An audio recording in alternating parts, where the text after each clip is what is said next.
I'm Julie Bartkey with this Senate update. The issue of the constitutionality of Minnesota's sex offender treatment program prompted a meeting on Monday between legislative leaders, Governor Mark Dayton, and Federal District Judge Donovan Frank. Following that 4-hour meeting, we caught up with Senator Sheran. She created a bill that had several reforms in it that did pass the Senate several years ago, but it stalled in the House.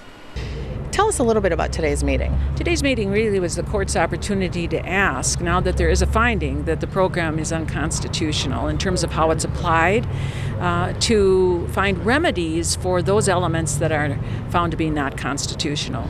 So the request from the court was to begin a dialogue about that, and then what of those remedies are the priority, because the court understands that its implementation has to be integrated, but maybe also phased in terms of what we're able to afford. And again, you did carry legislation a few years ago that did pass the Senate, but not the full legislature. What are some of the ideas that were in that proposal that you believe might be enacted moving forward? Well, a priority that I heard from the group today that was in the legislation was the development of less restrictive alternatives that have highly secure activities within them that allow people to have an alternative to being treated behind a barbed wire. These are people, remember, that have already done their time for their crimes, so they're moving into the mental health system. And we would like to have less restrictive alternatives with high secure supervision afforded to a court, so that when somebody comes out of corrections but are going to be civilly committed, might be civilly committed to something less restrictive than Moose Lake or St. Peter. And then also less restrictive alternatives for persons who are moving through the civil commitment program and are reintegrating into the community. That is in my bill that was passed in the Senate, and it was clear today that people believe that's foundational to really having significant reform in the system. How do you try to gain public confidence in your idea? There isn't a lot of confidence that outside of a very secure facility that somebody won't reoffend.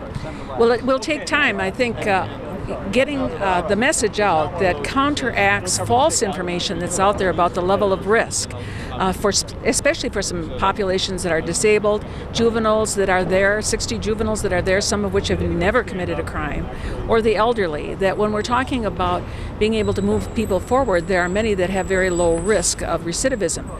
We need a public information campaign that reminds the public that there are people coming out of corrections already that are not being civilly committed, that are being placed in the community having committed sexual crimes.